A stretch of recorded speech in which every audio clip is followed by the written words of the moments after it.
மிதுன ராசி 12 ராசிகள்லேயே 3வதாக வரக்கூடிய ராசி தான் இந்த மிதுன ராசி. அறிவு திறனும் பேச்சு திறனும் நல்ல ஒரு சுறுசுறுப்பாக இருக்கக்கூடிய திறனும் எதையுமே கற்றுக்கணுங்கிற ஒரு ஆர்வம் உள்ள ஒரு நபர்கள் தான் இந்த மிதுன ராசி என்பர்கள். இவங்களுடைய சிந்தனையே மற்றவங்க மாதிரி யோசிக்காமல் கொஞ்சம் டிஃப்ரெண்ட்டாக புதுமையாக யோசிக்கக்கூடிய ஒரு நபர்கள் தான் இந்த மிதுன ராசி என்பர்கள். இவங்களுடைய மனம் பார்த்திங்கன்னா 2 விதமாக யோசித்து வச்சுருப்பாங்க. ஒன்று சரியாக வரல அப்படின்னா இன்னொன்று சரிப்படுத்த முயற்சி பண்ணுவாங்க இந்த மிதுன ராசி என்பர்கள். இவங்க நல்ல ஒரு டேலண்ட் பர்சனாக இருப்பாங்க. அதே நேரத்தில் ஒவ்வொரு விஷயத்தையுமே பல கோணங்களில் ஆராய்ந்து அதில் உள்ள ஒவ்வொரு நுணுக்கங்களையும் பார்க்கக்கூடிய ஒரு அருமையான திறன் படைத்தவங்க தான் இந்த மிதுன ராசி என்பர்கள். ஏன்னா இங்கே இந்த மிதுன ராசியோட ராசி அதிபதியே புதன் பகவான், அறிவுக்காரகனே இவங்களுக்கு அதிபதியாக இருக்கிறதுனால இந்த மிதுன ராசி என்பர்கள் நல்ல டேலண்ட் பர்சனாக இருப்பாங்க. கல்வியில் நல்ல நாட்டமுடையவங்களாக இருப்பாங்க. நீங்கள் என்ன டிகிரி வாங்கியிருக்கீங்க அப்படின்னா மறக்காமல் எங்களுடைய கமெண்டில் தெரிவிங்க. ஏன்னா மிதுன ராசி என்பர்கள் பெரும்பாலும் பார்த்திங்கன்னா பட்டம் வாங்கியிருப்பீங்க. உண்மையா இல்லையா அப்படிங்கிறத மறக்காமல் எங்களுடைய கமெண்ட் பாக்ஸில் தெரிவிங்க. நல்ல பேச்சாற்றலுடையவங்களாக இருப்பாங்க. அறிவுத்திறன் இல்லைனாலும் அனுபவ அறிவு உங்களுக்கு கொஞ்சம் அதிகம்.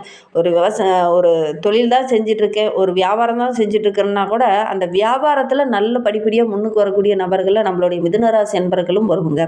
நல்ல எழுத்து திறன் உடையவங்களாக இருப்பாங்க. இவங்களுடைய ஹேண்ட் ரைட்டிங் பார்த்திங்கன்னா அப்படி அழகாக இருக்கும், நீட்டாக இருக்கும், பர்ஃபெக்டாக இருக்கும். பார்க்குறதுக்கே அப்படி கண்ணல் எழுத்து ஒத்துக்கலாம் போல் இருக்கும். அந்த மாதிரி நல்ல குண்டு குண்டாக அழகாக எழுதக்கூடியவங்களாக இந்த மிதுன ராசி என்பர்கள் இருப்பாங்க அப்படின்னு சொல்லலாம். கணிதத்தில் அதிக ஈடுபாடு உடையவங்களாக இந்த மிதுன ராசி என்பர்கள் இருப்பாங்க. ஏன்னா புதனே உங்களுக்கு காரகராக இருக்கிறதுனால இந்த ராசிக்காரங்க கணக்கு அக்யூரேட்டாக போடுவாங்க. பார்க்குறதுக்கு அங்கேயும் இங்கேயும் யோசிச்சுட்டு தான் இருப்பாங்க. ஒரு விவசாயம் செய்கிறவங்க அல்லது ஒரு வியாபாரம் செஞ்சுட்டு இருக்கிறவங்க, ஒரு தொழில் செஞ்சுட்டு இருக்கவங்க பார்த்திங்கன்னா மைண்டுக்குள்ளேயே அத்தனையும் ஞாபகம் வச்சுட்டு இருப்பாங்க. இந்த நேரத்தில் இந்த செலவு செஞ்சோம், இந்த நேரத்தில் இந்த செலவு செஞ்சோன்னு மைண்டுக்குள்ளேயே கால்குலேட் போடக்கூடியவங்களா நம்மளுடைய மிதுனராசி என்பர்கள் இருப்பாங்க. உங்கள் வீட்டுக்கு பக்கத்தில் யாராவது மிதுனராசி என்பர்கள் இருக்காங்க அப்படின்னா அவங்களும் இந்த மாதிரி தான் இருக்காங்களா அப்படிங்கிறத மறக்காமல் எங்களுடைய கமெண்ட் பாக்ஸில் தெரிவிங்க. ஆனால் இவங்க என்ன பண்ணுவாங்க அப்படின்னா ஒரு 100 ரூபா இருந்தால் கூட அதை எடுத்துக்கிட்டு வெளியில் ஜாலியாக ஃப்ரெண்டு கூட எங்கேயாவது ஊர் சுற்றலாம் அப்படின்னு கிளம்பிடுவாங்க. வீட்டுக்குள்ளே இவங்களை போட்டு அடைச்சி வைக்கிறது அப்படிங்கிறது கொஞ்சம் கஷ்டம்தான். உங்களுடைய வீட்டில் ஒரு பையன் மிதுனராசி என்பர் இருக்காங்க அப்படின்னா அவங்களும் இந்த மாதிரி தான் இருக்காங்களா அப்படிங்கிறத மறக்காமல் எங்களுடைய கமெண்டில் தெரிவிங்க. இந்த மிதுன ராசியில் எந்த கிரகமும் உச்சமோ நீச்சமோ அடையிறதில்ல. அதனால் இந்த மிதுன ராசிக்கு புதனே ராசிநாதனாக இருக்கிறதுனால பெரும்பாலும் இந்த மிதுன ராசி என்பர்கள் நல்ல டேலண்டாக இருப்பாங்க அப்படின்னு சொல்லலாம். மிதுன ராசிக்கு ஏற்ற நண்பர் ராசியா அல்லது வாழ்க்கை துணை ராசியா யாரெல்லாம் இருப்பாங்க அப்படின்னு பார்த்தீங்கன்னா துலா ராசிக்காரங்க, கும்பராசி என்பர்கள். ஏன்னா இது 2 காற்று ராசி. அதனால் நம்மளுடைய மிதுன ராசிக்கு ஏற்ற ராசிக்காரங்களாக அவங்க இருப்பாங்க. மேசமும் சிம்மமும் கூட நம்மளுடைய மிதுன ராசிக்கு ஏற்ற நண்பர்களாக இருப்பாங்க. ஏன்னா இவங்களுடைய திங்கிங் பார்த்திங்கன்னா எல்லாம் ஒரே மாதிரி இருக்கும். அதனால் இவங்க எல்லாமே நட்பு ராசியாக அமையக்கூடிய யோகம் இருக்குது. உங்களுடைய நண்பன் எந்த ராசியில் இருக்காங்க அப்படிங்கிறத மறக்காமல் எங்களுடைய கமெண்டில் தெரிவிங்க. இந்த மிதுன ராசி என்பர்களுக்கு 3 நட்சத்திரங்கள் இருக்குது. இந்த மிதுன ராசியில் மிருகசீரிடம் 3, 4 பாதங்களும், திருவாதிரை 1, 2, 3, 4 பாதங்களும், புனர்பூசம் 1, 2, 3 பாதமும் இந்த மிதுன ராசியில் அடங்கும். இந்த 3 நட்சத்திரக்காரர்களுமே இந்த மிருகசீர நட்சத்திரம் செவ்வாயோட நட்சத்திரம், திருவாதிரை நட்சத்திரம் அந்த சிவபெருமானோட நட்சத்திரம், இந்த முழு நட்சத்திரம் அப்படின்னு இந்த நட்சத்திரத்தை சொல்லுவாங்க. இவங்களுடைய நட்சத்திரத்தோட அதிபதி பார்த்திங்கன்னா ராகு. புனர்பூச நட்சத்திரம் குருவுடைய நட்சத்திரம். அதனால் இந்த ராசியில் செவ்வாய், குரு, ராகு இவங்க 3 பேரும் இருக்கிறதுனால இந்த மிதுன ராசி என்பர்கள் இதற்கு ஏற்றாற் போல் திங்படக்கூடியவங்களாக இருப்பாங்க. ஏன்னா செவ்வாய் நல்ல வேகமாக முடிவெடுக்க வைப்பார். குரு பகவான் தனக்காரகர், அவர் நல்ல செல்வ செழிப்பை கொடுப்பார், நல்ல ஞானத்தை கொடுப்பார், நல்ல அறிவை கொடுப்பார். இவங்களுடைய ராசி அதிபதியும் புதனாக இருக்கிறதுனால நல்ல ஒரு டேலண்ட் பர்சனாக பெரும்பாலும் இந்த மிதுன ராசி என்பர்கள் இருப்பாங்க அப்படின்னு சொல்லலாம். மகாபாரதத்தில் கூட நம்மளுடைய மிதுன ராசி என்பர்களுக்கு ஏற்ற ஒரு கதாபாத்திரம் இருக்குது. யார் அப்படின்னா கிருஷ்ணரை சொல்லலாம். ஏன்னா அறிவு, பேச்சுத்திறன், சூழ்நிலைக்கேற்ப தன்னை புத்திசாலித்தனமாக மாற்றிக்கிட்டு யோசிக்கக்கூடிய அந்த சரியான முடிவெடுக்கக்கூடிய அந்த திறன், இது எல்லாமே கிருஷ்ணருக்கு அதிகமாக இருக்கும். அதே மாதிரி தான் நம்மளுடைய மிதுனராசி என்பர்களும். இந்த புகழ்ச்சிக்கெல்லாம் சொந்தக்காரங்க நம்மளுடைய மிதுனராசி என்பர்கள் தான். ஏன்னா அந்த மாதிரி டேலண்ட் பர்சனாக இந்த மிதுனராசி என்பர்களும் இருப்பாங்க அப்படின்னு சொல்லலாம். அறிவால் தன்னுடைய பிரச்சனையும் உலக பிரச்சனைகளையும் சரி பண்ணக்கூடியவங்க தான் இந்த மிதுனராசி என்பர்கள் அப்படின்னு சொல்லலாம். இவங்களுடைய ஆயுதமே அறிவு தான். இவங்க அந்த அறிவை கரெக்டாக பயன்படுத்தினாங்கன்னா போதும், நல்ல ஒரு செல்வ செழிப்பு, மற்றவங்க முடிவெடுக்க முடியாத விஷயத்த கூட இவங்க டக்குன்னு முடிவெடுப்பாங்க. நல்ல ஒரு அனுபவ அறிவோடு, அனுபவ சிந்தனையோடு முடிவெடுக்க தெரிந்தவங்க இந்த மிதுன ராசி என்பர்கள் அப்படின்னு சொல்லலாம். இவங்களுக்கு புதனுடைய அருளாசி பரிபூரணமாக கிடைக்கும். பேச்சில் பார்த்திங்கன்னா அப்படியே தெளிவாக இருக்கும், டேலண்டாக பேசுவாங்க. மற்றவங்களுக்கெல்லாம் தெரியாது, இவன் எப்படா போய் இதெல்லாம் கற்றுக்கிட்டு வந்தான் அப்படிங்கிற மாதிரி தான் இருக்கும். அந்த மாதிரி டேலண்டாக பேசக்கூடிய ஒரு நபர்கள் தான் நம்மளுடைய மிதுன ராசி என்பர்கள். புத்திசாலித்தனமும் அதிகம், பேச்சு திறனும் அதிகம், புதிய விஷயங்களை கற்றுக்கணுங்கிற ஒரு ஆர்வம் இவங்களுக்கு அதிகம் அப்படின்னே சொல்லலாம். இவங்க கூட எந்நேரம் ஒரு 10 நண்பர்களாவது சுற்றிக்கிட்டே இருப்பாங்க. நகைச்சுவையாக பேசுவாங்க. ஒரே நேரத்தில் பல வேலைகளை ஒட்டா செய்யக்கூடிய ஒரு நபர்களாக இந்த மிதுன ராசி என்பர்கள் இருப்பாங்க. உங்களுடைய உறவுகள் வகையில் யாராவது மிதுன ராசி என்பர்கள் இருக்காங்க அப்படின்னா அவங்களும் இந்த மாதிரி தான் இருக்காங்களா அப்படிங்கிறத மறக்காமல் எங்களுடைய கமெண்ட் பாக்ஸில் தெரிவிங்க.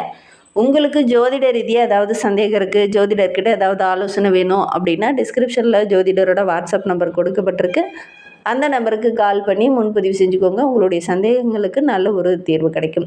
இந்த மிதுன ராசிக்கு இந்த ஆடி மாதம் எப்படி இருக்குது, என்னென்ன மாற்றத்தை கொடுக்க போகுது, என்னென்ன விஷயங்கள்லாம் உங்களுக்கு சாதகமாக இருக்க போகுது, என்னென்ன விஷயங்கள்லாம் உங்களுக்கு பாதகமாக இருக்க போகுது, எந்த விஷயத்தில் நீங்கள் கவனமாக இருக்கணும் அப்படிங்கிறத தொடர்ந்து பார்க்கலாம் வாங்க. நீங்கள் இப்போ தான் ஃபஸ்ட் டைமாக நம்ம சேனலை பார்க்குறதா இருந்தால் நம்ம சேனலை சப்ஸ்கிரைப் பண்ணிக்கோங்க. கூடவே இருக்கிற பெல் ஐக்கானையும் கிளிக் பண்ணிக்கோங்க. அப்போ தான் நாங்கள் போடுற ஒவ்வொரு வீடியோவுமே உங்களுக்கு நோட்டிஃபிகேஷனாக வரும். நீங்கள் மிதுன ராசி என்பராக இருந்தால் மறக்காமல் நம்மளுடைய சேனலுக்கு ஒரு லைக் கொடுத்துக்கோங்க. உங்களுடைய ரிலேஷன் வகையில் யாராவது மிதுன ராசி என்பர்கள் இருக்காங்க அப்படின்னா மறக்காமல் இந்த வீடியோவை அவங்களுக்கும் ஷேர் பண்ணி விடுங்க. ஏன்னா இந்த மிதுன ராசிக்கு குரு சூரியனுடைய சேர்க்கை இருக்கிறதுனால நல்ல ஒரு பிரகாசமான மாற்றம் நம்மளுடைய மிதுன ராசிக்கு ஏற்படும் அப்படின்னே சொல்லலாம். 3 விஷயங்கள் உங்களுக்கு அதிர்ஷ்டத்தை தரப்போகுது. அது என்ன 3 விஷயங்கள் அப்படிங்கிறத தொடர்ந்து பார்க்கலாம். ஆடி மாத கிரக நிலையை வைத்து ஆராய்ந்து பார்க்கும்போது நம்மளுடைய மிதுன ராசி என்பர்களுக்கு குரு, சனி பகவான், ராகு, கேது ஆகிய கிரகங்களுடைய பேச்சை வைத்து இந்த வருடம் முழுவதுமே ஒரு சாதகமான பலன் உங்களுக்கு கிடைக்கும் அப்படின்னு சொல்லலாம்.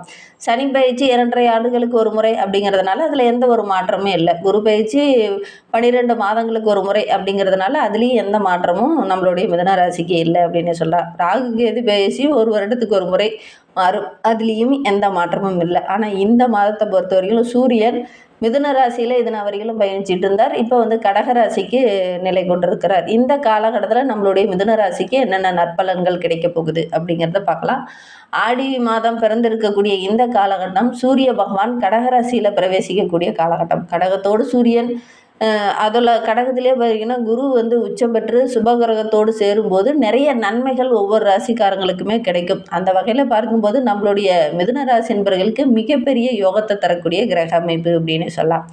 ஏன்னா குருவோடு சூரியன் சேரும்போது குரு திசை இருக்கக்கூடிய நம்மளுடைய மிதுன ராசிக்கு நல்ல ஒரு யோகமான பலன் கிடைக்கும் அப்படின்னு சொல்லலாம். சூரிய திசை, சூரிய புத்தி நடக்கிறவங்களுக்குலாம் இது அற்புதமான பலனை தரும். நம்மளுடைய மிதுன ராசிக்கு இப்போ சூரிய புத்தி தான் நடந்துட்டுருக்கு. அதனால் நல்ல ஒரு அற்புதமான பலன்கள் கிடைக்க போகுது. ஆடி மாதம் நடுப்பகுதி, அதாவது ஆகஸ்ட் 1ஆம் தேதியிலேருந்து சிம்ம ராசியில் குரு நீச்சமடைய இருக்கிறார். ஆகஸ்ட் 2ஆம் தேதியிலேருந்து செவ்வாய் ரிஷப வீட்டுக்கு வரும்போது மிதுன ராசிக்கு பயிற்சி ஆகும்போது புதன் பகவான் ஆடி மாதம் 3ஆம் தேதி 3வது வாரத்தில் சூரியனோடும் குருவோடும் சேரும்போது நல்ல ஒரு அமைப்பு நம்மளுடைய மிதுன ராசிக்கு அப்படின்னு சொல்லலாம். குறிப்பாக இந்த மிதுன ராசிக்கு இந்த ஆடி மாதம் நல்ல ஒரு யோகமான மாதமாக அமைந்திருக்கு. எடுக்கிற காரியங்கள் எல்லாமே சக்ஸஸாக அமையக்கூடிய ஒரு அற்புதமான கிரக அமைப்பு அப்படின்னு சொல்லலாம். மிதுன ராசி என்பர்களை பொறுத்தவரையிலும் இந்த 2026 ஆடி மாதம் பணவரவு ரொம்ப சிறப்பாக இருக்குது. குடும்பத்துக்குள்ளே நல்ல ஒரு ஒற்றுமை எதிர்பார்க்கலாம். தொழிலில் நல்ல ஒரு முன்னேற்றத்தை எதிர்பார்க்கலாம். மற்றவங்களும் உங்களுடைய பேச்சுக்கு மதிப்பு மரியாதை கொடுத்து நல்ல ஒரு முக்கியத்துவம் கொடுப்பாங்க. அது உங்களுக்கு ரொம்ப மகிழ்ச்சிகரமாக இந்த காலகட்டத்தில் அமையும் அப்படின்னு சொல்லலாம். இந்த காலகட்டத்தை பொறுத்தவரைக்கும் உங்களுடைய பேச்சுக்கு நல்ல ஒரு மதிப்பு மரியாதை கிடைக்கும். உறவுகள் மத்தியிலையும் சரி, வேலை செய்கிற இடத்துலையும் சரி நல்ல ஒரு மதிப்பு மரியாதை கிடைக்கும். நம்மளுடைய மிதுன ராசி என்பர்களை பொறுத்தவரையிலும் இந்த காலகட்டத்தில் டக்கு டக்குன்னு முடிவு எடுப்பீங்க. புதுசாக ஒரு சில முயற்சியில் கூட ஈடுபடுவீங்க. அதில் நல்ல ஒரு வெற்றியை எதிர்பார்க்கலாம். குறிப்பாக ஒரு சிலர்லாம் வேலை செய்கிற இடத்துல ஏதாவது புதுசாக ஒரு சில விஷயங்களில் அடித்தளம் போடுவீங்க. ஒரு சிலர்லாம் புதுசாக தொழில் தொடங்குவீங்க. இந்த மாதிரி அமைப்பெல்லாம் நம்மளுடைய மிதுன ராசிக்கு இந்த காலகட்டத்தில் அமையறதுக்கான சாத்தியக்கூறு அதிகமாக இருக்குது அப்படின்னு சொல்லலாம். வேலை செய்கிறவங்களுக்கு புதுசாக ஒரு சிலருக்கு பொறுப்பு கிடைக்கலாம்.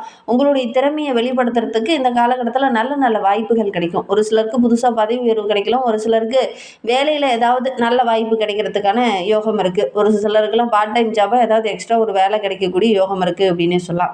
ஏற்கனவே ஒரு தொழில் செஞ்சுட்ருக்கேன், அதில் வருமானம் இல்லை அப்படின்னு நினைக்கிறவங்களுக்கு நல்ல ஒரு தொழில் இந்த காலகட்டத்தில் அமையும் அப்படின்னு சொல்லலாம். வாடிக்கையாளர்களை பொறுத்தவரைக்கும் வியாபாரம் செஞ்சுட்டு இருக்கிறவங்களுக்கு நிறைய வாடிக்கையாளர்கள் கிடைக்கக்கூடிய யோகம் இருக்குது. ஏன்னா உங்களுடைய பேச்சாற்றல் அந்த காலகட்டத்தில் ரொம்ப சிறப்பாக இருக்கிறதுனால மற்றவங்களையும் கவர்ந்து இழுக்கிற மாதிரி உங்களுடைய பேச்சாற்றல்கள் இருக்கும். அதனால் நிறைய வாடிக்கையாளர்கள் வருவாங்க. வருமானம் ரொம்ப சிறப்பாக இருக்குது அப்படின்னு சொல்லலாம். மெதுவாக போகிற மாதிரி தான் இருக்கும். ஆனால் டக்குன்னு பார்த்தீங்கன்னா ஆடி 15க்கு அப்புறம் பார்த்தீங்கன்னா பார்த்திங்கன்னா நல்ல வருமானம் ஈட்டக்கூடிய அமைப்பு இருக்குது அப்படின்னே சொல்லலாம். பழைய கடனெல்லாம் அடைச்சிட்டு புதுசாக ஒரு சில முயற்சிகளில் ஈடுபடுவீங்க. நல்ல வருமானம் ஈட்டக்கூடிய அமைப்பு இருக்குது அப்படின்னே சொல்லலாம். தேவையற்ற செலவுகள் கொஞ்சம் வரும். நீங்கள் கொஞ்சம் திட்டமிட்டு செலவு செய்கிறது ரொம்ப நல்லது அப்படின்னே சொல்லலாம். குடும்பத்தில் சின்ன சின்ன கருத்து வேறுபாடுகள் அப்பப்போ வர்றதுக்கான சூழ்நிலை இருக்குது. கொஞ்சம் கவனமாக இருந்தீங்கன்னா இந்த கருத்து வேறுபாடுகள் பெரிய பாதிப்பு எதுவும் ஏற்படுத்தாது அப்படின்னே சொல்லலாம். இந்த காலகட்டத்தில் உறவுகள் உங்களுக்கு பக்கபலமாக இருப்பாங்க. வீட்டிலே கூட ஏதாவது குடும்பத்தோடு ஒரு ஆன்மீக தலங்களுக்கோ ஒரு சுற்றுலா தலங்களுக்கோ அல்லது ஏதாவது ஒரு திருவிழாவிலையோ கலந்துக்குவீங்க. அது ரொம்ப மன மகிழ்ச்சியாக இருக்கும். அந்த சுப நிகழ்வுகளில் கலந்துக்கும் போது பார்த்திங்கன்னா நல்ல ஒரு மகிழ்வை எதிர்பார்க்கலாம் அப்படின்னே சொல்லலாம். பேசும்போது வார்த்தையில் மட்டும் கொஞ்சம் நிதானத்தை கடைபிடிங்க. அக்கம் பக்கம் உறவுகிட்டயா இருக்கட்டும், உடன்பிறப்புகிட்டயா இருக்கட்டும், பேசும்போது வார்த்தையில் கொஞ்சம் நிதானத்தை கடைபிடிக்கிறது நல்லது அப்படின்னே சொல்லலாம். மாணவர்களை பொறுத்தவரைக்கும் உங்களுடைய எதிர்காலத்துக்காக புதுசாக ஒரு சில விஷயங்களில் ஈடுபடுவீங்க. போட்டி பந்தய தேர்வுகள்லாம் கூட ஒரு சிலர்லாம் எழுதுவீங்க. இதெல்லாம் எழுதுறதுக்கு முன்னாடி நல்லா கவனமாக ஒரு முறைக்கு 2 முறை படிச்சுட்டு எழுதுங்க. நினைவாற்றல் ஓரளவுக்கு சிறப்பாக இருக்குது. இருந்தாலும் உங்களுடைய முயற்சியை கொஞ்சம் அதிகப்படுத்தினீங்க அப்படின்னா கண்டிப்பாக நல்ல ஒரு சாதகமான பலனை நீங்கள் எதிர்பார்க்கலாம் அப்படின்னே சொல்லலாம். திருமண வயதில் இருக்கக்கூடிய மிதுனராசி என்பவர்களுக்கு இந்த காலகட்டத்தில் நல்ல ஒரு வரன் அமையக்கூடிய யோகம் இருக்குது. திருமணமாகாத இருக்கவங்கள வரன் தேட ஆரம்பிச்சிங்கன்னா நல்ல ஒரு வரன் அமையும். ஆடி மாதமாக எப்படிமா வரன் தேடுறது அப்படின்னு ஆரம்பிங்க பாருங்கள். கண்டிப்பாக நல்ல ஒரு சாதகமான பலனை எதிர்பார்க்கலாம் அப்படின்னே சொல்லலாம். இந்த ஆடி மாதத்தில் அம்மன் வழிபாடை மறக்காமல் செய்யுங்க. கண்டிப்பாக நல்ல ஒரு சாதகமான பலன் கிடைக்கும். வீட்டில் இருக்கிற பெரியவங்கக்கிட்ட எப்பவுமே அவங்கக்கிட்ட ஒவ்வொரு விஷயத்தையும் ஆலோசனை கேட்டு அதன் பிரகாரம் செயல்படுங்க. முன்னோர்களை வழிபடுங்க. ஆடி பூரத்தன்னைக்கு ஆண்டாளுக்கு முடிந்தால் விரதம் இருந்து வழிபாடு செய்யுங்க. நல்ல ஒரு சாதகமான பலனை எதிர்பார்க்கலாம்.